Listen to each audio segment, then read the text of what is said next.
So, the war that started just over a month ago, that everybody already talked about, it wasn't the first one. No. It's part of a long-lasting conflict that started over a decade ago. So in order to understand what is really going on here, we first have to understand what happened before, the history of the Israeli Palestinian conflict. So to the past we go. So it's World War I. A front against the Ottoman Empire was opened by Britain. This part of the war saw the Ottoman Empire getting its ass kicked by Britain.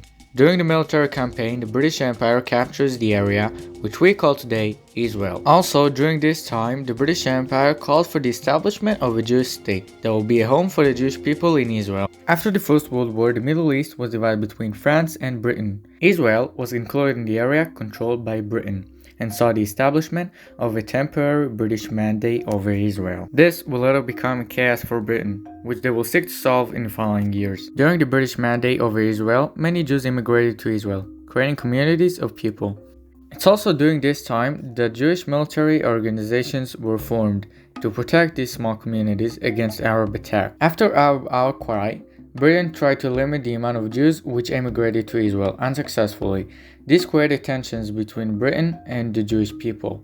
This situation also created a lot of tensions between Britain and the Arab people. Remember the cast we talked about earlier in the video? Then came an angry man with a funny mustache trying to take over the world, killing 6 million Jews in process, which prompted a solution for the Jewish people and also for worldwide anti-Semitism. This meant that more than ever before, more Jews came to Israel and established new communities. This caused a lot of chaos for Britain, and the clashes between Arabs and Jews caused a lot of problems in the area. Britain finally gave up and went to the newly established UN that was established after the Second World War. The UN presented a plan which we know as the two-state solution, which basically called for the independence of two states, a Jewish state and an Arab state. The Jews were satisfied, they got their own country, and they didn't have a problem living side by side with the Arabs and wanted to live in peace. But the Arabs didn't really like it, and they started attacking Jews by their side.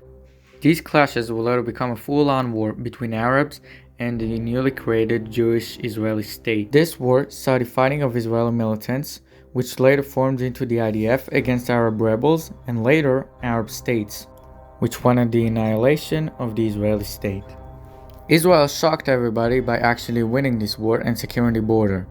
But in the process, they lost the West Bank and East Jerusalem to Jordan, who captured the area during the war. We'll jump a few years forward to the Six-Day War, in which Israel lands a decisive victory and gains a lot of land, taking control of the Sinai Peninsula, the West Bank, the Golan Heights, and the Gaza Strip.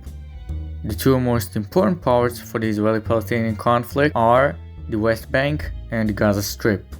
This will be very important for later. Skipping a few years forward, the Palestinians start an uprising in the Gaza Strip and the West Bank and in East Jerusalem. These events will later be called the First Intifada, which were a series of violent protests, riots, and attacks on Israeli soldiers, using mainly stones and improvised weapons. Israel responded by deploying forces in the West Bank and Gaza by taking a strong action against these attacks and those responsible. The First Intifada ended up with the signing of the Oslo Accords between Israel and Fatah, in which the West Bank was divided into three main parts. Area A, which is completely controlled by Palestinian authorities. Today it's a little different with a slight change that we will talk about in a bit. Area B, Palestinian civil control with a joint Israeli-Palestinian security control. And Area C, which is in full Israeli control, be it civil or security. This is the area in which you hear about Israeli settlements. Some Palestinians didn't like this agreement with Israel, as it meant recognizing Israel as a state. More radical groups such as Hamas and such wanted to see Israel deleted from the map. These accords didn't give the Palestinians a full-on country,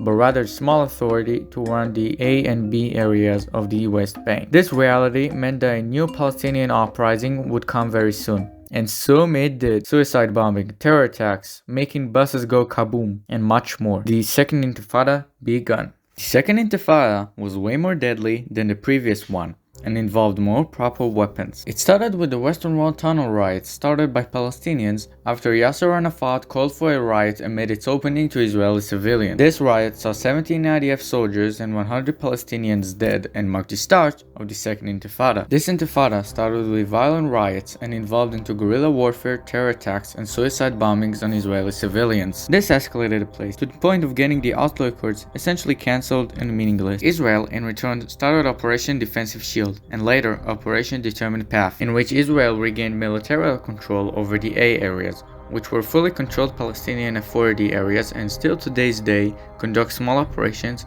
against Arab terror units in these areas.